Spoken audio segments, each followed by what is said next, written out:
G'day, this is not a Bedchester V-Rant or a DVD review or a Stab of True thing.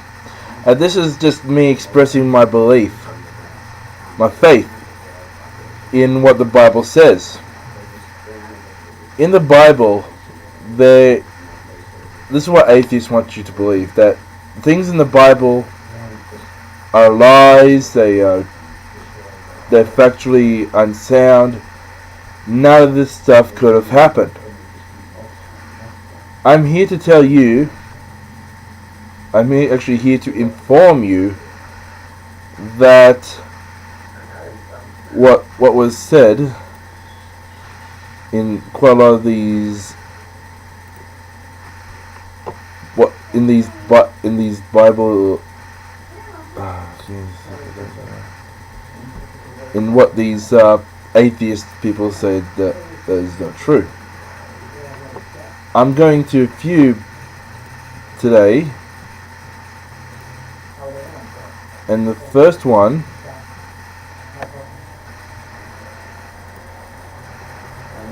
is the first fact that the Bible proves to be truthful is that the earth floats free in space, affected only by gravity. I am reading this off the Eternal Productions website, 101 scientific facts and foreknowledge. Foreknowledge means that they knew things before what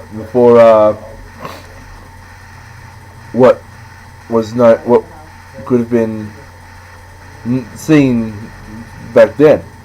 This is the first point of this one is.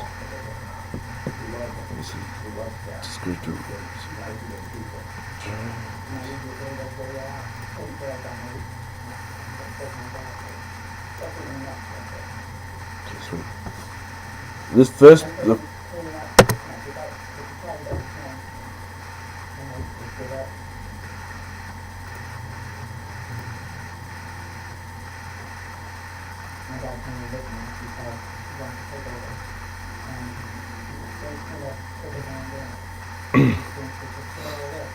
Now, the first point that the Bible, according to this website, we'll be reading out each Bible passage, says, it says in the book of Job,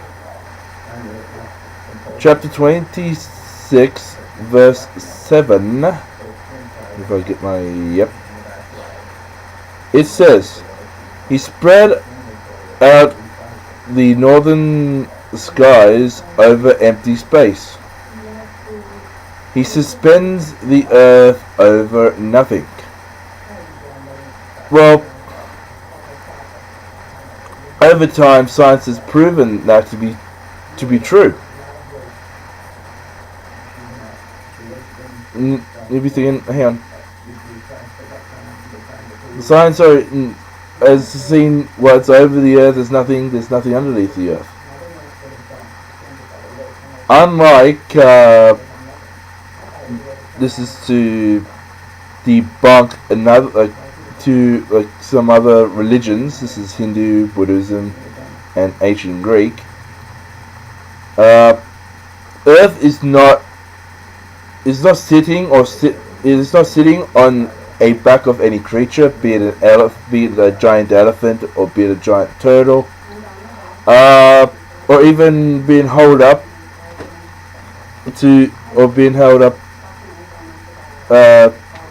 as what we've seen Atlas being portrayed to do.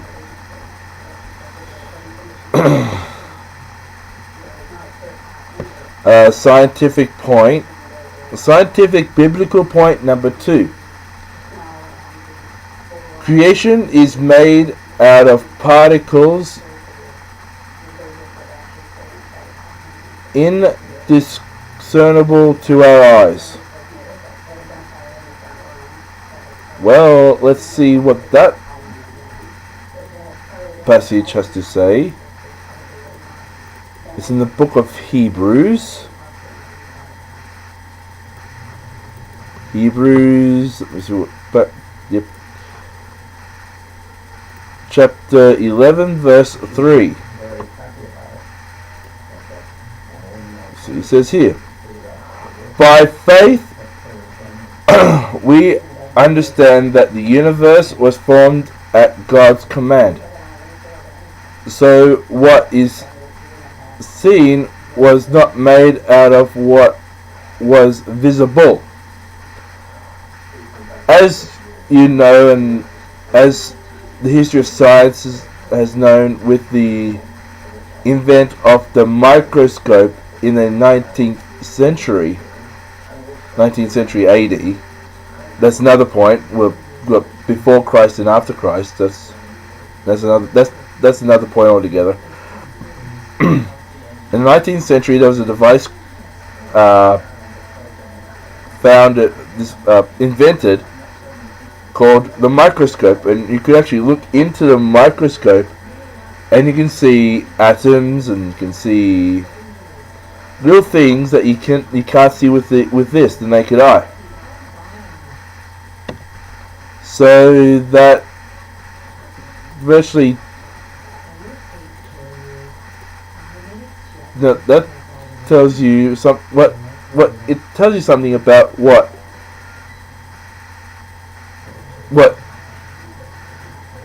atoms are. It is not seen with the naked eye. Like, I am wearing a singlet here with a snake on, with a cobra on it, and if I look through underneath it with a microscope, more like any part of it, I can see the tiniest fibers, which proves one thing, that the Bible is right.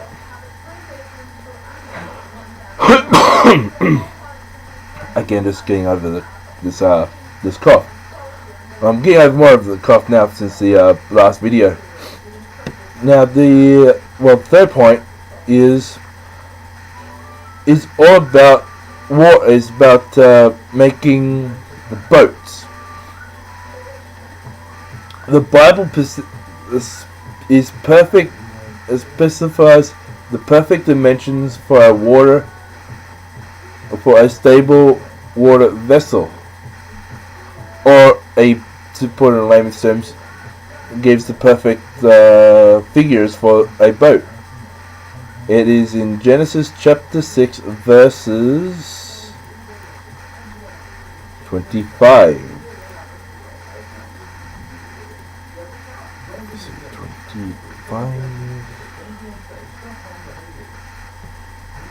25, 15. Whoopsie boy.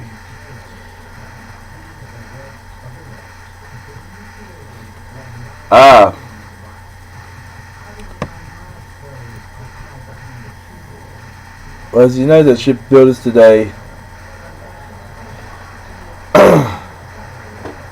see, if the boat is this long, you needed about a sixth of the size, so you can see it here, for it to be seaworthy. In the Bible, it says in chapter 6, Genesis chapter 6, verse 15, it says, this is how you are to build it. The ark is to be 400. Let's see. Seems a bit more. Yep. 4.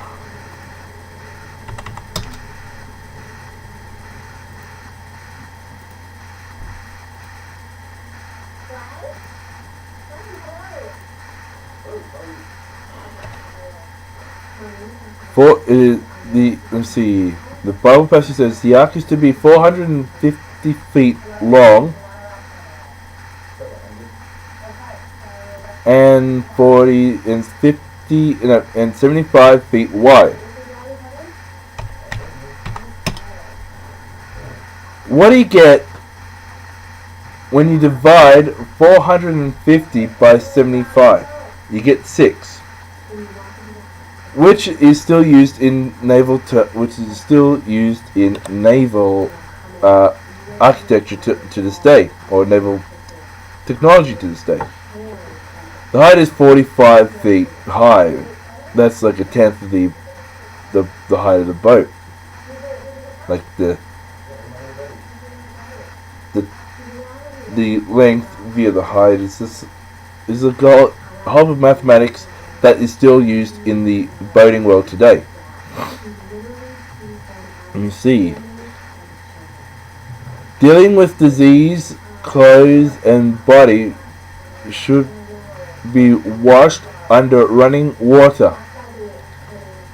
And this is in Leviticus.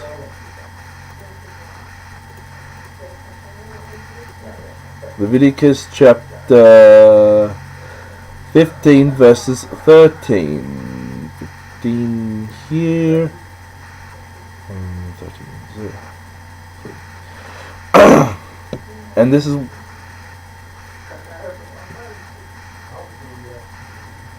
for centuries people have washed in standing water. Today we recognize the wash away germs with fresh water or running water.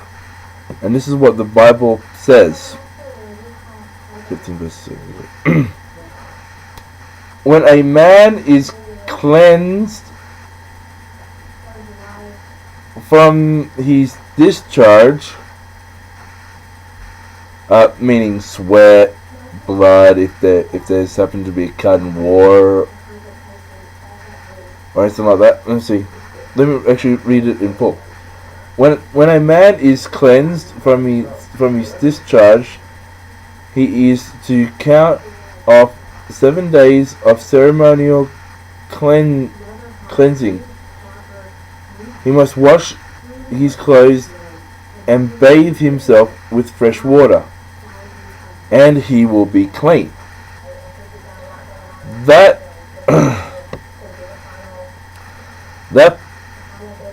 does prove what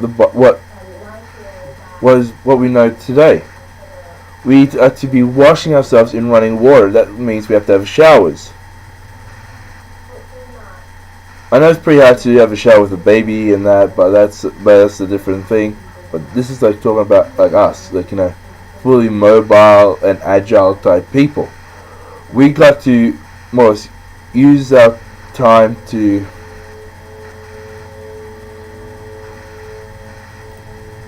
use this as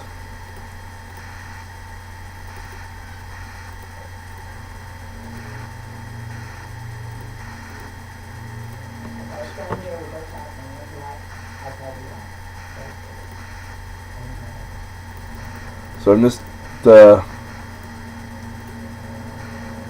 fixing something up here for the next part. But you know, with it, as you can with sweaty armpits and that, to prevent that from becoming like a zit or some of that, you gotta just keep yourself showered, clean. You know, wear fresh attire. We'll also wash the attire as well, make it all clean and that. Instead of just with water, but still you got to do it with more of a. I prefer to do it daily type thing, which makes it a lot easier.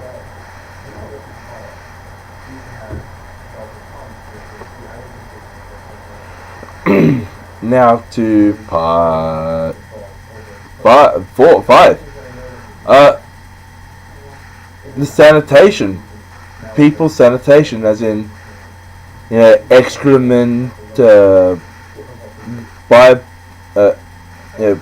fecal, urinal matters, you take a look at, this, when someone throws, like, regurgitates, or someone's past, like, they pop the Zen pass and that. It's a bit like with part 1, like part 0.4, but this is 0.5, and it works in well. It says in this particular thing, some 3,500 years ago, God commanded his people to have a place outside the camp where they could relieve themselves. They were to each to carry a shovel so that they could dig a hole, which was done for which has been done for many wars, with digging up the latrine, and to cover their waste. Up until World War I, more soldiers died from disease than war because they didn't isolate the human waste. Actually, that's from the 1900s, not the 19th century. Which is sad. And to read from the book of Deuteronomy, chapter 23, verses 12 to 13, it says, and the Bible quotes, designate a place outside the camp where you can go to relieve yourself. As a part of your equipment, have something to dig with. When you relieve yourself,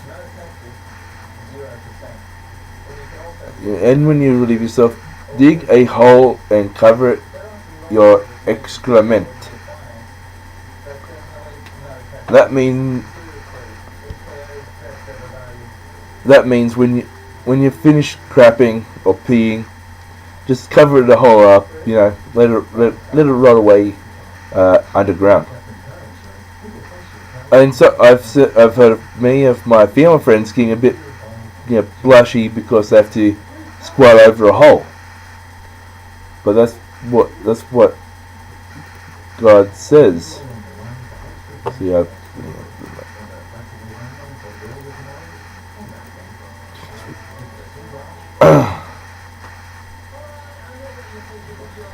now, this is a now this is I'm combining 2 points in one. I'm going to call this geographic locations under the water, which merges in this video, well, in this website's page points 6 and 7. It says that oceans contain springs and mountains on bottom of oceans.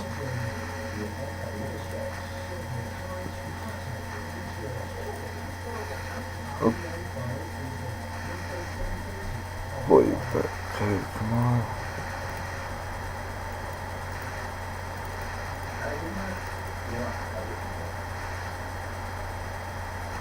Back in the book of Job, and it's 38, chapter 38, verse 16. Scrolling down to 38.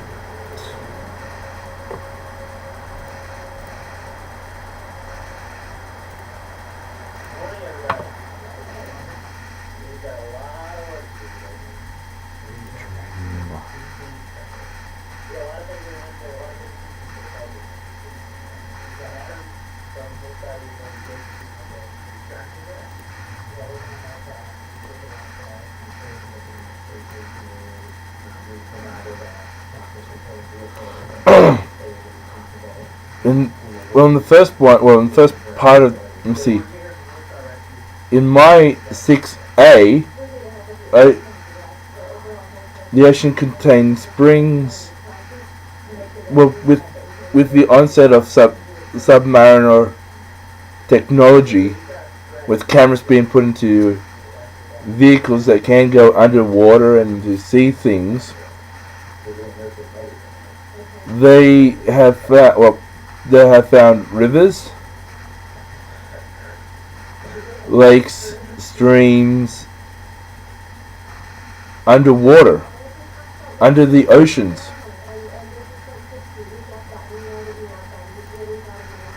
And to read it from Job chapter 38 verse 16. Let's see, what does it say here?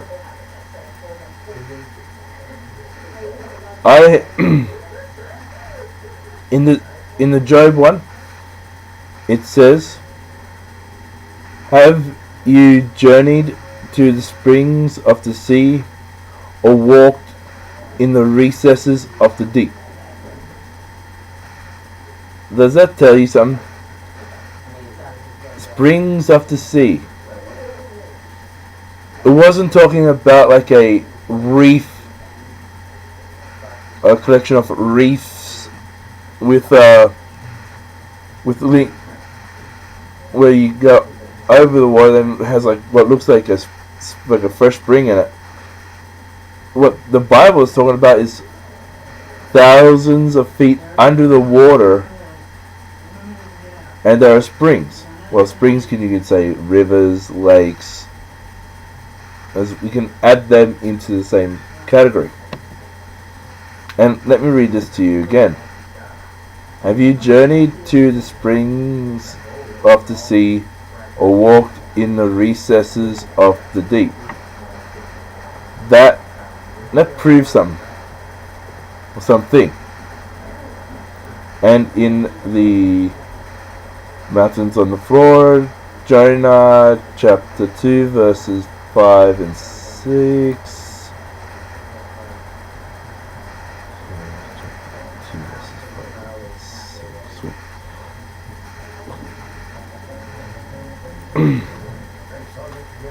The engulfing waters threaten me.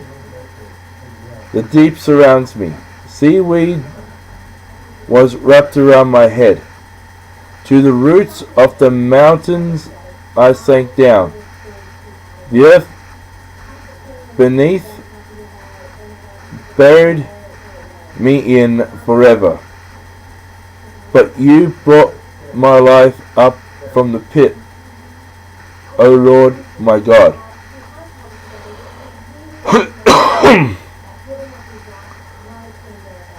It says it in the early part of Jonah chapter 2 verse 6. To the roots of the mountains I sank down. You can, if you want to, you can say, oh, what about an island? That's a mountain in the ocean. But some of these mountains that the Bible talks about, and what scientists have discovered, are taller than Mount Everest, Mount Kilimanjaro, Mount Fuji. Even one or two of them combined, one on top of the other. And that's how vast our oceans are. Vastly, not only hectare or square kilometers or mileage, wide, but cubed, going down. The guy who jumped off the, let me see, I think it was the balloon, 38 kilometers up, nearly touching space. There could be equally as much depth in the waters.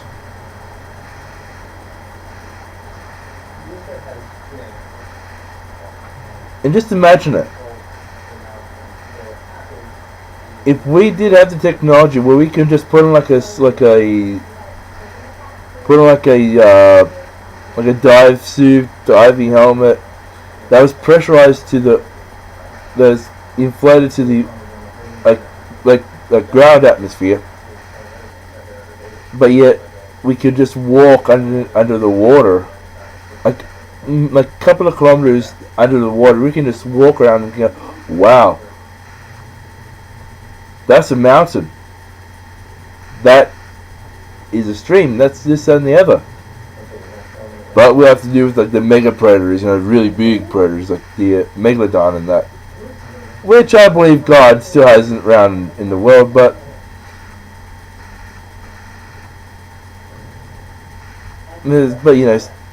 just in a location where we can't see it. Now let's go to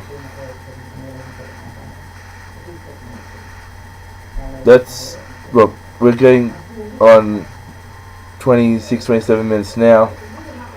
I'll post up part 2 at